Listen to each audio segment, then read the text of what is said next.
Namaskar, dear devotees and friends.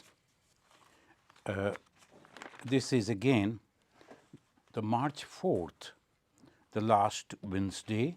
We have started reading and discussing this, the saga of a Godman, Sri Ramakrishna Lila Prasanga, the unique of its kind in hegemony.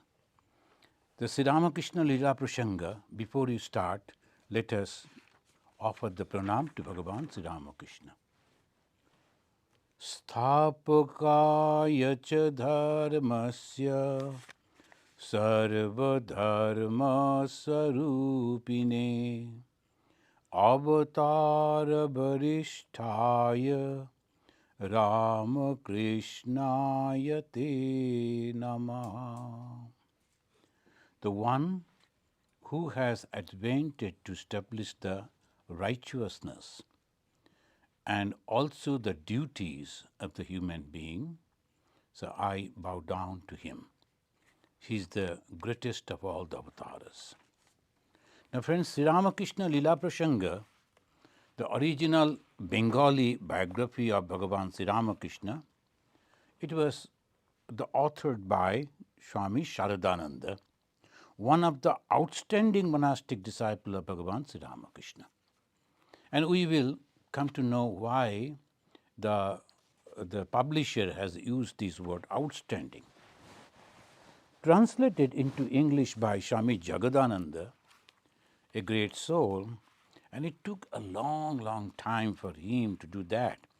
And this great book was published by the Ramakrishna Math, Mylapore, Madras, India. Now I shall read from the edition fourth edition. This is a long back, I think in 70s they did it. When you read a holy book, we must be careful about the author also. Because the Indian religions, particularly Hinduism, is based on realization. Obviously, it is not the intellectual presentation. Hence, if the author has not practiced the spiritual austerity, himself or herself, his or her explanation will not help to understand the subtle spiritual knowledge. It may be a nice reading kind of thing, but won't help the spiritual seekers.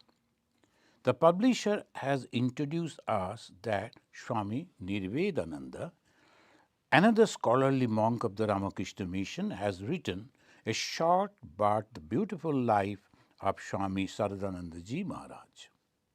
Before plunging into the ocean of divine life and the play of the greatest avatar of Bhagavan Sri Ramakrishna, let us bathe in the holy Ganga, the illumined soul, Swami Saradananda Ji Maharaj. Now, I'll be reading from the book and its author, page 12.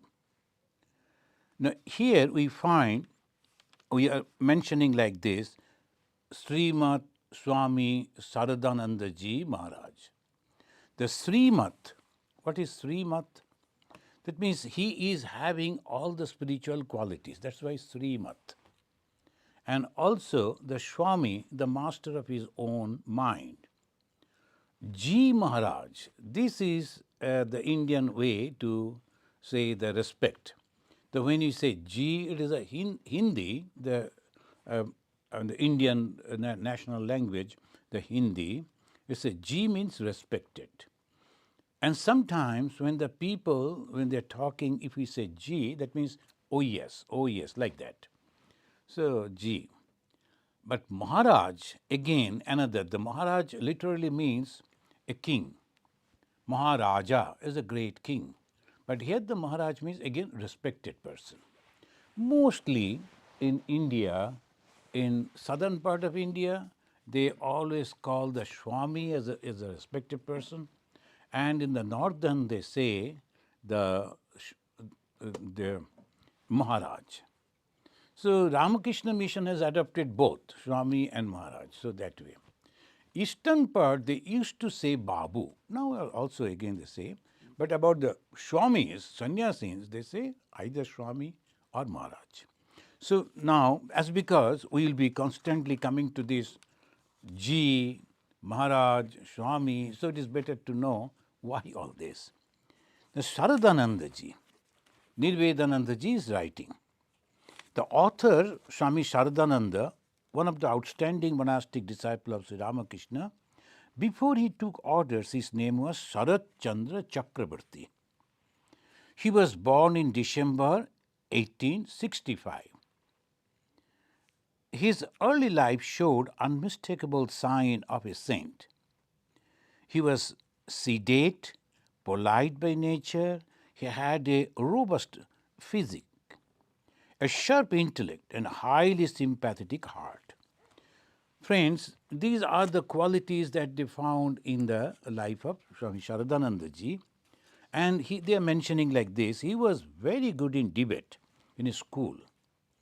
And obviously, his loving heart invariably prompted him to serve any ailing person, even if the disease was an infectious one.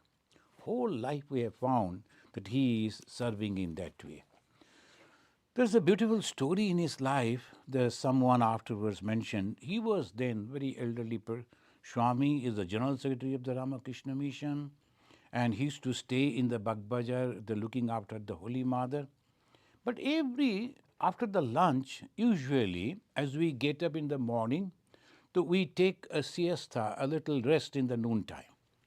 So when the people they take rest, the Swami used to go out as if secretly carrying a bag, and then he used to take a tram and going towards the Shialda, from Bagbajar to Shialda. Those who know the Calcutta, you will be able to understand, it is like from the north to the south of the city. A brahmachari noticed it, a novice. Then he said, why the Swami almost every day going like this? So he followed him secretly. And then he got it down in that from the tram, almost near Shialda, entered into a place where very poor people they live.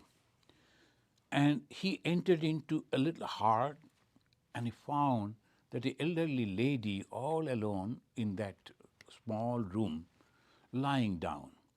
This Swami, he went over there and then gave her food, the water, and washed her clothes and cleaned the plates and all and everything in the room he kept properly and came out. So this is how he used to serve. Much afterwards they found. Then the brahmachari afterwards said, I could not forgive myself. I was doubting this holy soul.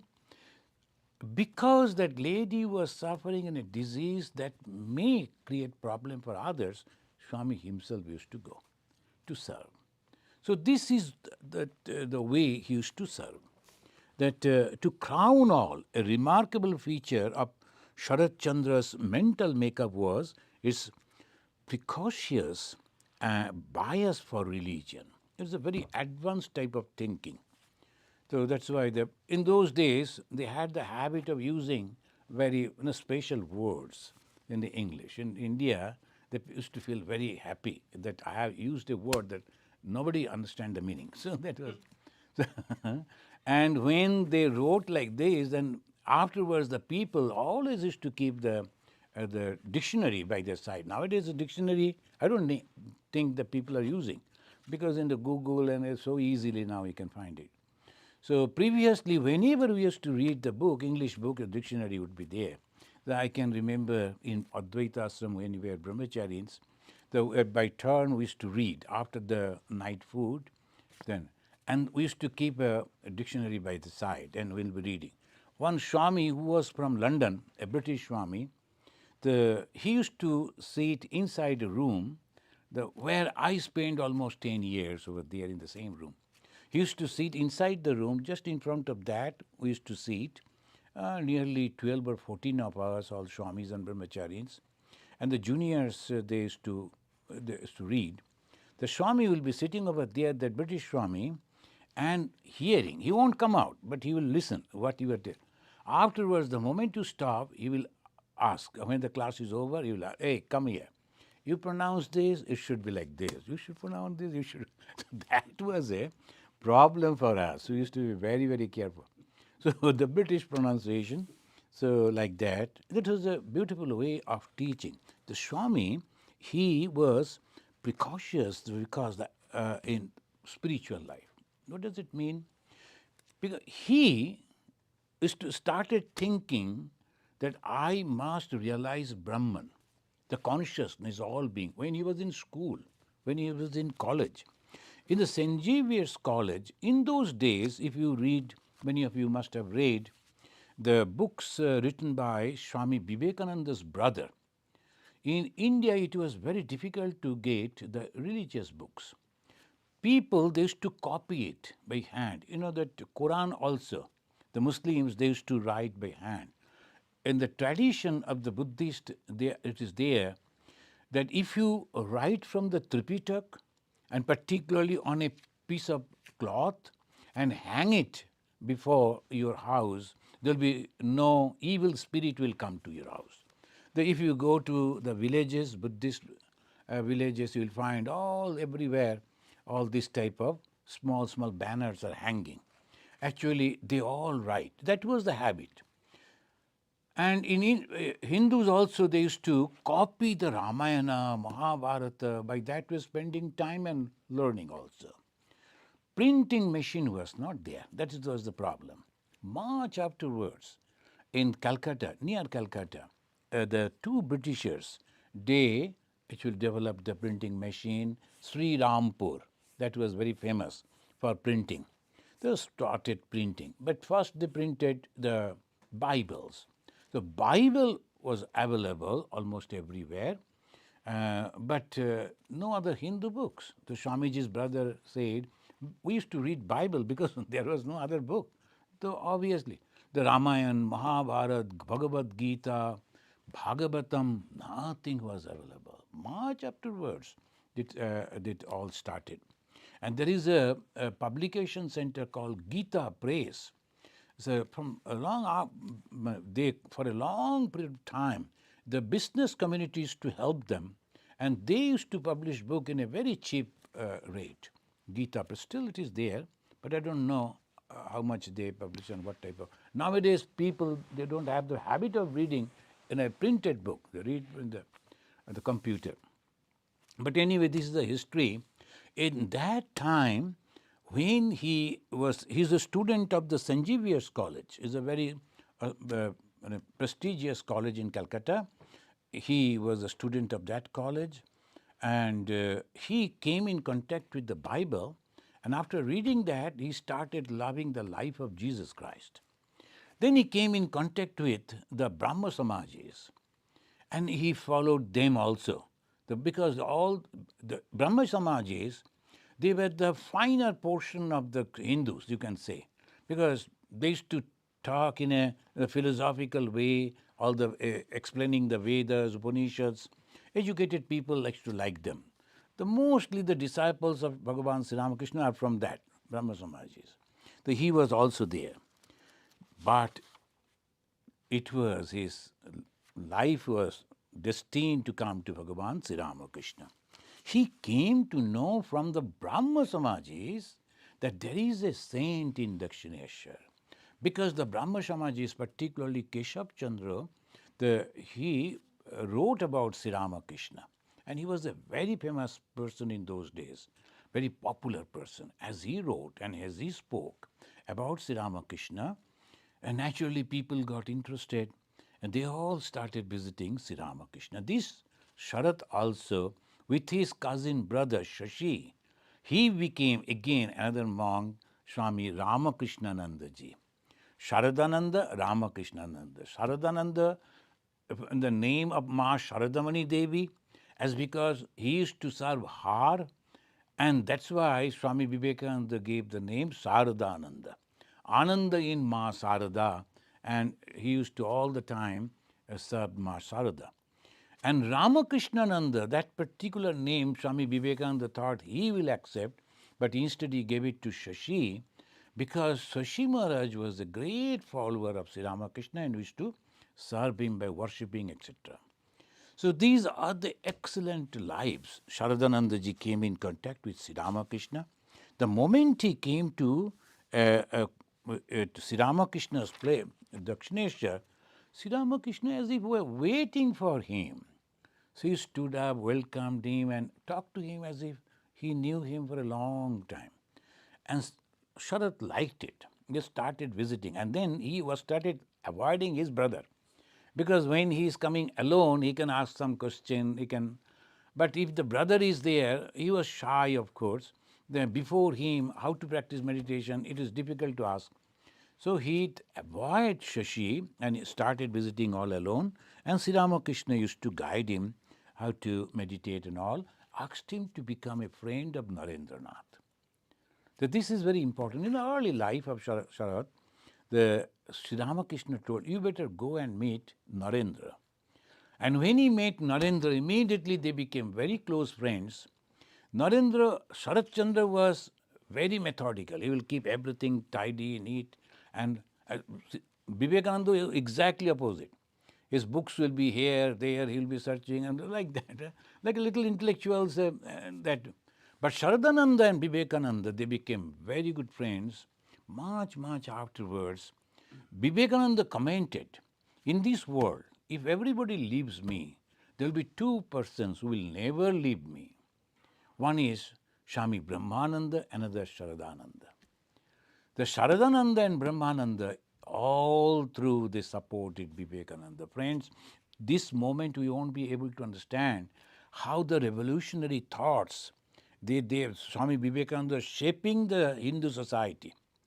The hundreds and thousands of years a system has come. One person, he is changing it. And naturally, even his monastic brothers were also not understanding what he is doing. Swamis, sannyasis, Hindu sannyasis, they should go and serve the ailing people. They should give education. They should go to the villages and guiding them how to develop economy, health, economy, education. Swamis, why they should do? They are supposed to sit in corner and by the side of a river and meditate. But Swami Vivekananda said no, because Thakur said, if you can see God by closing your eyes, can't you see the God with open eyes? This is Ramakrishna Vivekananda's Vedanta. So when we are Vedantin, it's a special time. Sri Ramakrishna Vivekananda Vedanta, exactly now people are understanding it. When Shankaracharya propounded the Vedanta, he said, each soul is potentially divine, all souls are divine. That is true. And he was countering the Buddhist. That is a different philosophical interpretation.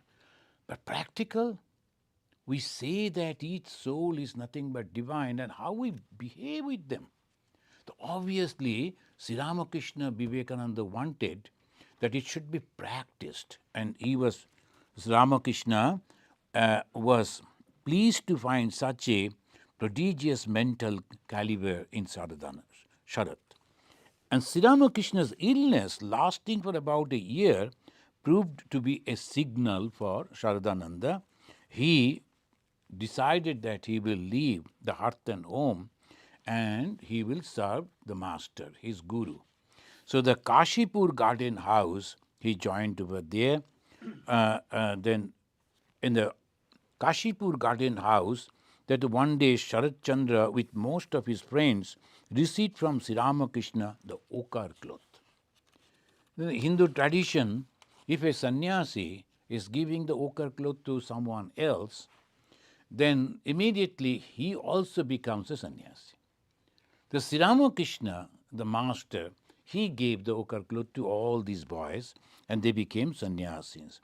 And then not only that, he sent them out to beg. The sannyasis, they go to the people and they will beg. Why? Because by that way they break their ego. We are born in a family, we never care for others, and like that. And then suddenly, when the guru is asking me to go out barefoot and with the small bag hanging from your shoulder, and go and ask before your neighbor, and then give me some food, that is naturally very difficult. But Sri Ramakrishna taught them how to beg, and the sannyasi should go and beg.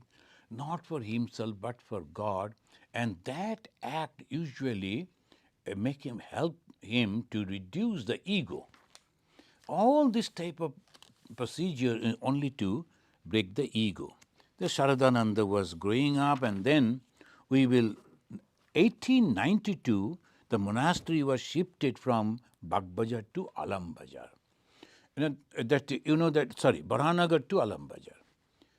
And you know that when Bhagavan Sri Ramakrishna passed away, before that, of course, at the time of Dakshineshwar, he wrote on a piece that Naren will give the teaching. Naren will teach the whole world.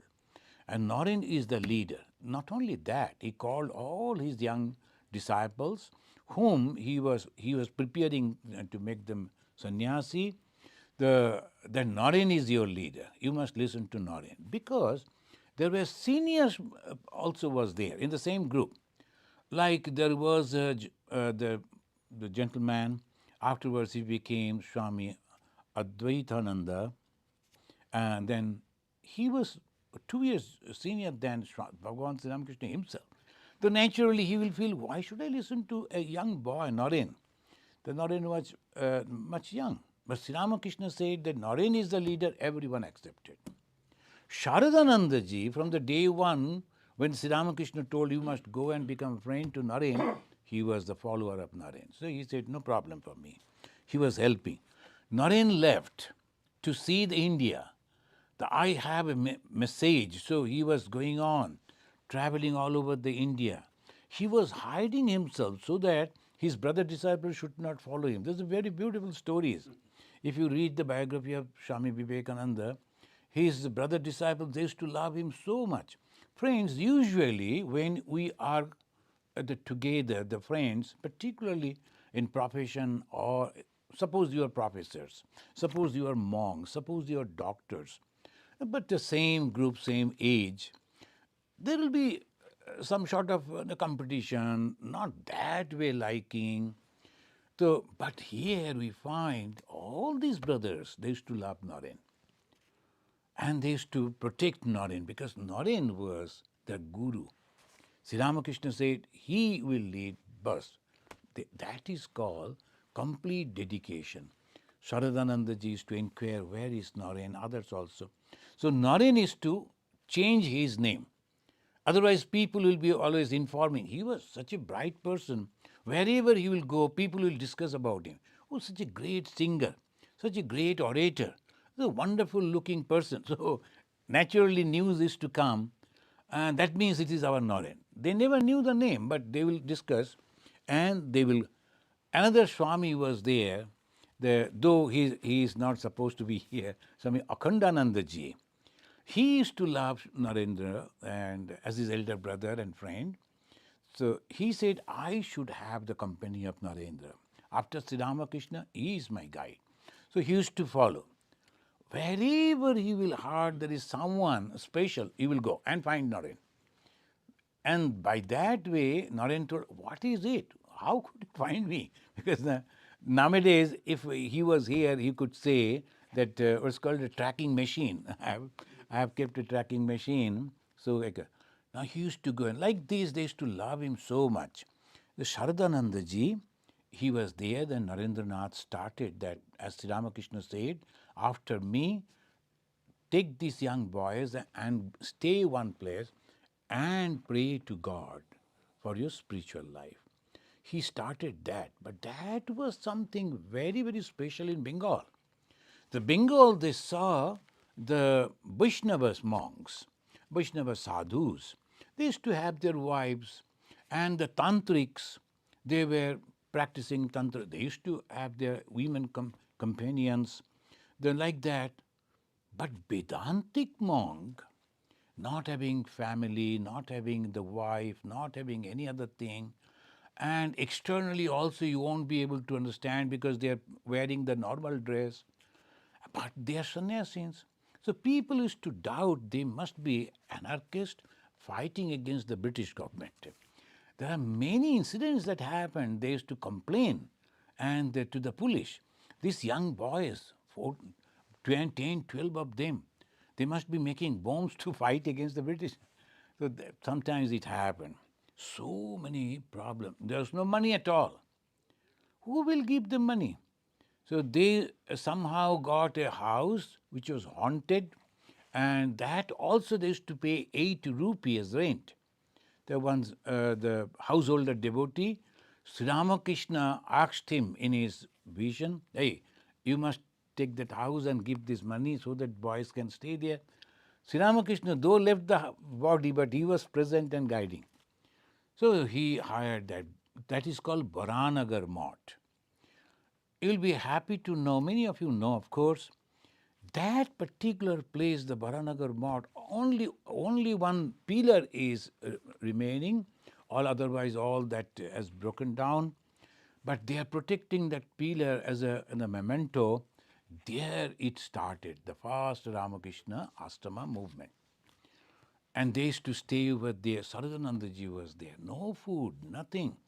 Sometimes they used to go out and begging for some rice, and they will boil the rice. There was no salt also. Salt was costly at that time. The Britishers, they stopped, they were charging too much for the salt. Poor people without salt they used to eat. I don't know why, because three sides of the India is only ocean. Why the salt? But the Britishers, they planned in that way. That's why you must be, many of you know, in the history of the India, in the freedom movement, our Gandhiji, he had a Laban Ain Amanya. So he was not accepting the rule of the salt, that no one can make the salt except the Britishers. So that all those history. They were there. Saradanandaji was also there.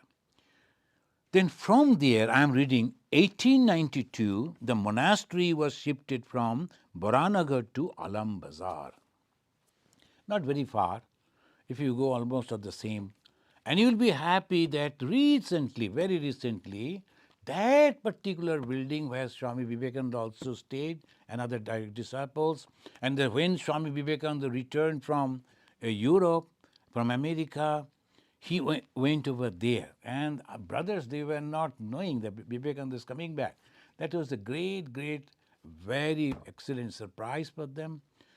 Recently, Ramakrishna Mission has got, because another group of monks, they also love Sri Ramakrishna ideology.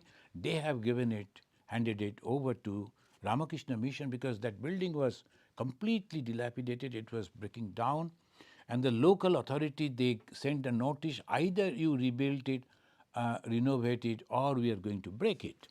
So Ramakrishna Mission accepted that and renovated it as it is. If you are visiting Calcutta, you must visit that. That's the Alam Bazar. Now they have made a museum, sort of, but very beautiful. So much of tapasya, austerity they practice. This is Baranagar Mott and Alam Bazar. Those who are followers of Ramakrishna Mission or the ideology, these two places one must go. Because these are the places, these two particular places, where these direct disciples, they practice austerity and made the whole place holy. So if we go, we can imbibe those things. So and then Alam Bazar, a place nearer to Dakshineshwar temple. In the meantime, Swami Vivekananda came to Chicago Parliament of Religion, and it awakened the whole world about the Hinduism, about India, about Indian culture, so reintroducing the India to the world. That was so wonderful. And that is why if you go to India and ask anyone what happened in 1892, all of them they remember, it was Vivekananda who went to the Parliament of Religions. And he gave some lectures, but that awakened the whole 33 crore Indian people. And we also can do something. Naturally, you can understand the great support from Saradananda ji and other direct disciples. Swami Vivekananda called him, come to London, because I am setting up some centers over here, you have to give lecture. That was a great challenge for Saradananda ji. He was a great scholar, but he never spoke. You know that in India, giving discourses is not for the monks. The Pandits they used to give. Pandit means householder, they practice religion, but against that they take money. You will find a lot, even today, they take money that they will be expounding the holy book, particularly Bhagavata, the life of Sri Krishna. They will be telling the stories, and ordinary people, they will listen and they will give some money. By that way, they earn. But sannyasis will never do that. In exchange of the delivering the talk and money, no. But after coming over here, Swami Vivekananda's disciples and followers, they started hat collection in Europe and America. That was famous. Swamiji used to get the hat collections, and there was a lady who used to stand at the door and will be collecting the donations. Those money Swamiji could not count. Naturally, they used to count and keep, and afterwards they sent to India, and with that money and other help, they purchased Beli remote and all that. Now, this Saradanandaji was called in April 1896. Saradanandaji reached London. And there's a very funny stories are there if you read our Swami Vivekananda's brother. He also went over there to study and to get a job. Then he was staying with Vivekananda. He was a very good writer and very observer. He observed how Saradananda is behaving. There's a very funny stories, one or two. In India, usually the boys, the male, are not supposed to look at the women. When the women are passing or coming, they won't look at them. That is the respect. But in Europe, that is a chivalry. The moment a lady is entering, you have to stand up and bow down and say, hello, how are you, ma'am? Like that. This happened in London. Swamiji was staying with one of the disciples in London, and he went out for a walk in the morning, and Saradanandaji was, I think, reading a newspaper, sitting in the room. Suddenly, a neighbor lady from the neighbor, she entered, an elderly lady. Saradanandaji, seeing the lady is entering, covered her face with the paper. He thought, looking at the lady coming on, that will be disrespect. He covered his face so that the lady can pass. But that was an insult for the lady. She went and complained. And then the wife of our disciple of Swamiji, both of them, they were discussing and Saradanandaji could hear, but they were not at all happy and savage and some type of words they were using. So Saradanandaji thought, well, simple person, maybe they are discussing something else. But actually those words they were using for the Swami sitting over there, Saradanandaji himself, but he couldn't understand. Swami Vivekananda came back and they complained, and then Swamiji took him to his room and said, what have you done? Why you have insulted the lady? First he couldn't remember. Lady? Then, oh yes, one elderly lady. But I didn't disrespect her. I covered my face. Then Swamiji taught him. In our country, if you look at a lady, that is the insult for the lady. But in this country, if you don't look at the lady and stand up and bow, that is insult. You must learn it. So this is called the cultural gaps and cultural shocks. So naturally, in every society, they have a different type of. The chivalry in the European societies, whenever a lady is coming, you must do like that. And Saradanandaji learned in that way. And there Saradanandaji learned how to speak. In one place, Swamiji went to give a talk, and suddenly, unprepared, he announced the name of Saradananda. Not today, I am not going to give the talk. I have a brother from India. When they heard a brother from India, a monk, naturally they were all interested. And Saradanandaji, unprepared, how? But still, Swamiji told, if you are not speaking, then I will leave you here in London and I will go away. Afraid, like a young boy, he went and spoke, as because he was a realized soul. You all know afterwards, that he gave a wonderful talk over there. And after that, Swamiji brought him to the Vedanta Society in New York. He also came to the New York. Then Swami Vivekananda, on the first day of the May, 1st May, 1897. He established Ramakrishna Mission in Calcutta, and he called in the Saradananda ji to go over there, and Saradananda ji took over. Swamiji knew that he has a very level head, very calm and quiet. It's a new organization, and that too, we have to remember, Swamis are working, because the work in Indian society, particularly the holy people, working, that was completely new. The moment you are working, you are producing the result and you will be bound by the result. That was the concept. Jnana karma samuchaya kadapina. That was the way they used to say. Jnana, the knowledge that the God is only there, and the karma, the action, if you do any action in the society, that cannot go together. It is impossible. So naturally, the sannyasis used to go to their gurus, they used to have their ashramas, people used to come, the holy people, so they used to give the some donation. That ashrama will be, then after the guru passed away, or if the guru say, you are now ready, you go away. So they used to come out and start his own ashrama, own followers, and then he will pass away. That much. Never do anything. Now, friends, that was the tradition for hundreds and hundreds of years.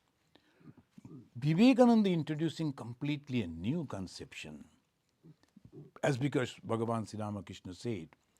And who will start it? Vivekananda have the idea, but somebody has to sit and do that. Saradananda ji. So he asked Saradananda ji to be the general secretary. And the new boys are coming. And even today we feel so, our experience is so difficult to control these new boys. Because at our time there was no computer. These boys who are coming, most of them, they're having the master degree, PhD, they know computer, and their thoughts are different type. The way of work is also different. And those who, particularly I'm talking about the India, those who were born before independence, we were very submissive. Why? If you are expressing your views boldly, you'll be punished by the rulers. And we were ruled by so many different type of rulers for so many hundreds of years, almost 700, 800 years. So naturally we lost our originality. Whatever I'm thinking, I'm subduing it. A little bit, you can say that hypocrisy, but it is not hypocrisy, it is because of the society's condition. So it has come into like this. I cannot express what I am thinking right now. And we thought that is the courtesy, that is the way. Before the seniors, one should not talk. When we grew up, we never talked anything before our father. Whatever the father says, when we are children, 5 years, 6 years, we used to shout. But then the seniors, they used to tell them, you should not talk like that before the father, our uncle, their senior, whatever they say. So like that, we grew up in that way. But though I was not before, after independence, even then the situation was like that. When the teachers entered into the room, we have to get up. Whatever the teacher says, we have to listen. And as long as he is talking, you should not leave the room. But after coming over in America, they call it free country, whatever. If I am not liking the talk, then I go out like this. But this is impossible. Saradananda ji was giving the training for the new recruits. They were coming with an ideology, but giving them the training and putting them in the line of Ramakrishna mission. Anyone can become monk, but to become a monk of the Ramakrishna mission is different, because you will be working with the society but completely detached way.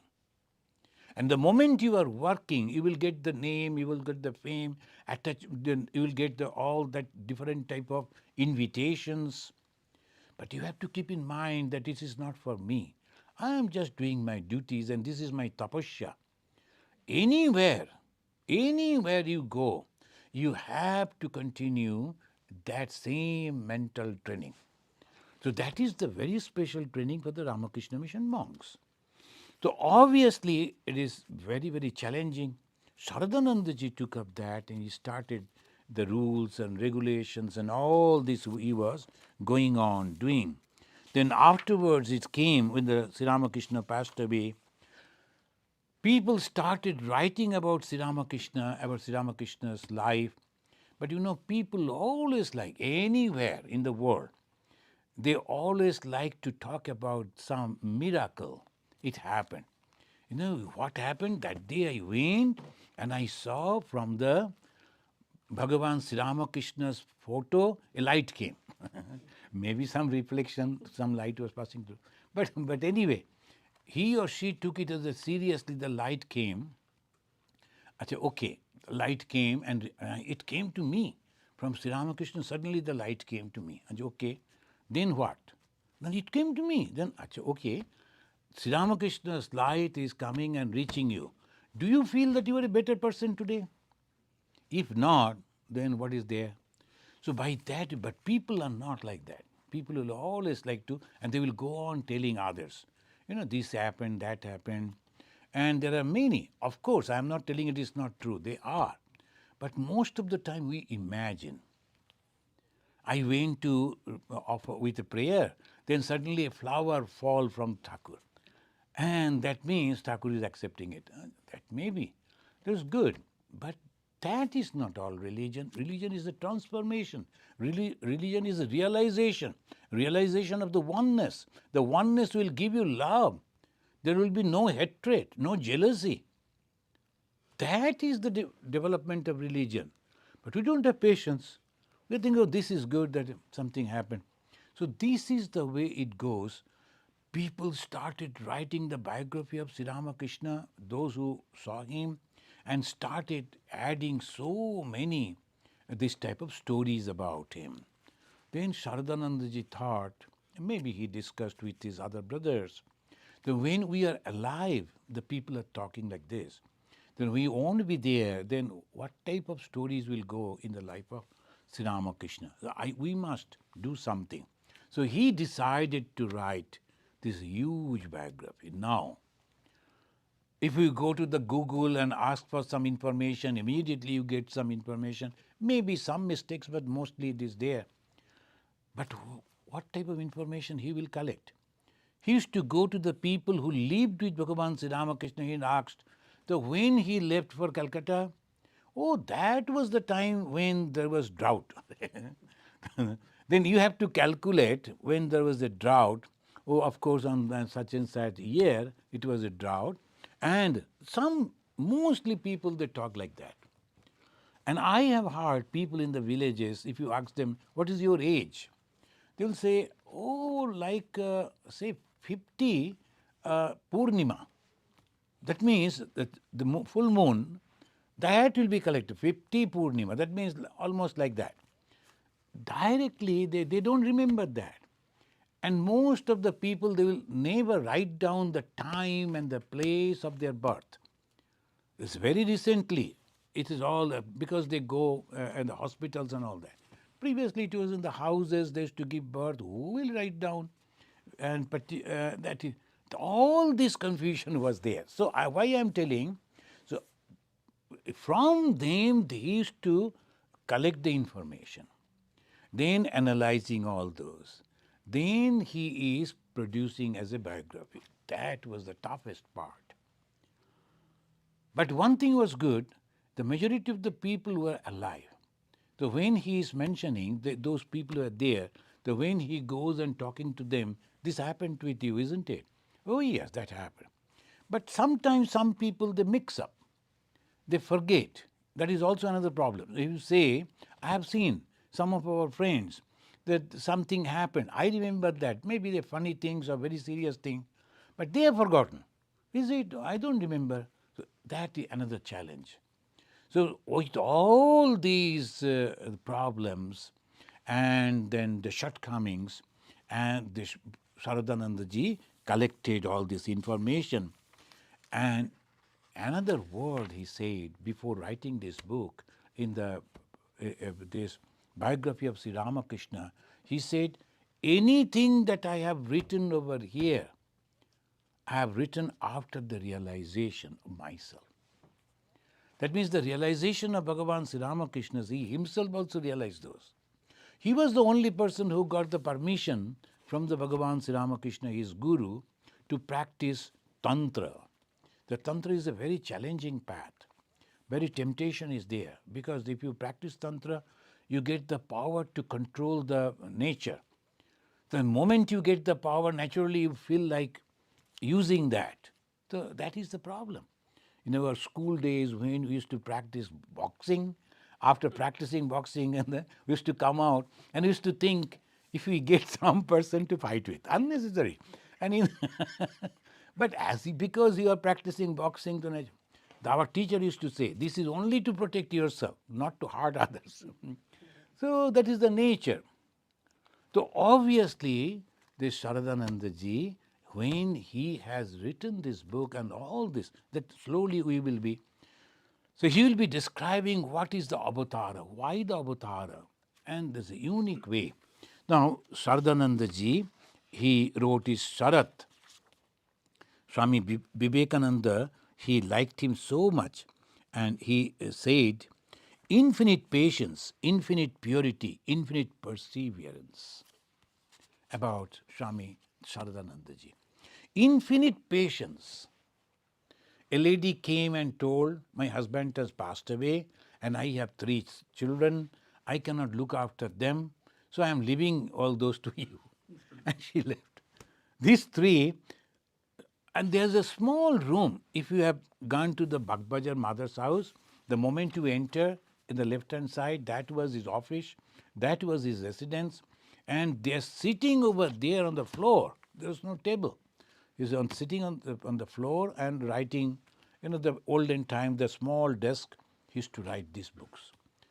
And the night, all these children, they used to, in the room, they used to lie down on the floor. Now, the window was open and it was raining, so water was coming inside the room. Saradananda ji, elderly person, he asked one of the boys, hey, can you please get up and close the window? And he said, no, I won't. You do it. And without anything, Saradananda ji got up and closed the window. Can you imagine the patience? So infinite patience, because without the patience, you cannot be a good leader. Leaders should have a patience. Different type of people you have to organize. So that was first. Infinite purity. And what is that purity? The purity means no desire for the worldly objects. Afterwards, he was given the opportunity to become the president of the Ramakrishna order. But he refused to accept that post. He said, no, I am fine with this general secretaryship. Vivekananda has asked me to do it, so I am not going to leave it. So that is the dedication, and also infinite perseverance. Is to constantly, there are stories in his life that the British officers, naturally people used to complain about this organization. Who are these people? The mostly educated. What do? They do not understand. And obviously they used to complain about the organization. British officers used to come. One day one person came and he, with the shoe on, was going to the temple. And that was the old temple of the Belur Math. Those who have not visited Belur Math don't understand this. There's on the first floor, there's a temple, and then you have to climb on the steps. He was almost ready to go. Will you believe? And as an Indian, you cannot ask the powerful person in the British regime to put off his shoes. Saradananda ji told, sir, can you please wait for a minute? And he sat down, and he was a very heavy body, sat down and opened the lace of the shoe, and would you mind to go like this? When you come down, I will put your shoes. So humble. But tradition we have to maintain. With the shoe, we cannot go to the temple. But so humble way. That is called the patience. The Saradananda ji went and served a person, a lady from America, a group of people. They were not very happy that Vivekananda became so famous. Contemporary people, naturally, they thought, why Vivekananda, what he has done? Now they all know that what Vivekananda has done. So they went over there to complain against Vivekananda. Not only that, They came to know about the lady. She got crazy. She was knowing Swami Vivekananda, but because of that craziness, started speaking against Vivekananda. So when they came to know about that, they took her, paying all the fare, then the ship fare to Calcutta, kept her over Calcutta, only arranging the talks against Vivekananda. When Vivekananda came to know about her, and immediately he called Saradanandaji and told he was not very well, he was sick. He was lying on his bed in the Velurmar. He said, Sharad, that lady has come, she is American, she doesn't know the Calcutta weather and the dust and all that. Please go and help her. Saradanandaji told, she is going on talking against you. How can I listen that? Okay, you sit outside the hall. When she finishes the lecture, then take her to the hotel and take care of her food and water particularly. Can you imagine? This is called love. And Saradanandaji patiently used to do that. So this is Saradanandaji. Then afterwards, he looked after the mother, Ma Sharadamani Devi, and so many other ladies. They used to come and stay with the mother, a different type of people. But Saradanandaji used to be with all of them. Society means like that. And when you are able to live with different type of mental attitude, you are grown in spiritual life. Otherwise, you just live you alone and I don't care for others. You are just living for yourself. You are a selfish person. But growth in the spiritual life means different type of opinions will be there. When you are helping a person, even he will be criticizing you. She will be criticizing you, constantly trying to do harm to you. But even then, these are the lives that shows they are spiritual. Whether I see a light or not, whether I can live without eating food for 3 days or not, does it mean anything? Hungry people, poor people, they don't eat 7 days. Does it mean they are very highly spiritual people? If you are not getting 7 days food, what you will do? There are people, hungry people in the world. Spirituality means that all that we see, maybe they are behaving very peculiarly, not favorably, but they are all the same God manifesting through that body.